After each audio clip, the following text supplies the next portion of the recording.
fur. "Tell me where to find one of those super studs, and I'll be all over him." "Cool your jets there, Maverick," Lily chuckled. "Have you stopped to consider maybe you're coming across too eager? Most guys like a challenge. Then there's the whole nightmare of your wardrobe." "What's wrong with my wardrobe?" Mel scowled down at her calf-length red pencil skirt and cream-colored twin set.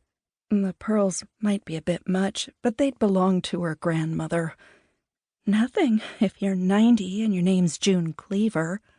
Mel slammed the lid back on the canister and set it on the coffee table. "I don't look like June Cleaver. I dress for comfort. Plus, it gets cold in the library, so I wear layers to keep warm." "Good, because those cardigans are the only things that'll be keeping you toasty on the long winter nights ahead."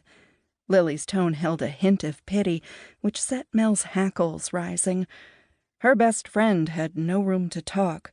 She went through men like tissues, never seeming to stay with one guy too long. Like Goldilocks, no one was just right. Too short, too tall, too fat, too thin, talks too much, doesn't talk enough. Mel had begun to wonder if there was a man alive perfect enough for her best friend. Though there had been that one night, right before Mel's older brother James had left for basic training. She'd thought there might have been something between them, but Lily had always denied it, and Mel wasn't about to ask James about his love life because, ew. Anyway, this conversation was about Mel's romantic adventures, or lack thereof. "Look," Lily said, jarring Mel out of her thoughts, "all I'm saying is, it wouldn't kill you to show a bit of skin. Maybe play down the prim." Arms crossed, Mel cradled the phone between her shoulder and ear. "I'm not prim. I'm classic. Besides, I don't want to be with a guy who only wants me if I pretend to be something I'm not." "I'm not asking you to change who you are," Lily said. "Just highlight your assets." "My assets?" Mel glanced down at her ample bust and wide hips, then at the M&M's container, beckoning her to finish it off. Lily was right, darn it. And it was all so unfair. Her 25th birthday was coming up in a month, August 14th, to be exact, and she was still a virgin. Sure, maybe being a virgin in your mid-20s wasn't exactly a predicament equivalent to, say, a raging case of Ebola, but it felt pretty darned close to Mel, especially tonight. Most likely, her lingering maidenhead was the reason for her recent bout of dating desperation, and the only sane excuse Mel could come up with for considering Born to be Wild Lily's advice.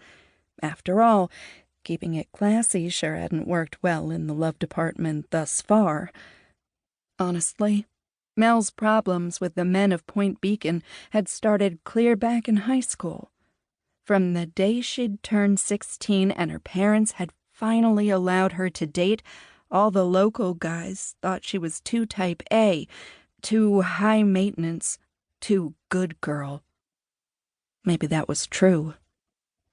She exhaled slowly and collapsed back against the couch cushions, feeling defeated. She ran the best dang library in central Indiana, yet couldn't seem to make it past a first date, let alone find a man to make all her wicked desires and fantasies come true. It was frustrating. It was pitiful. It was ridiculous. And it was all Adam Foster's fault. Mel wouldn't be in this pristine mess now if her older brother's best friend had slept with her the night she'd propositioned him 8 years ago. But no, Adam had to be all noble and heroic and tell her she was special and should wait for the right guy to come along. And what you need to do is get rid of this good girl image you've got looming over you like a shroud. Lily's words jolted Mel back to the present.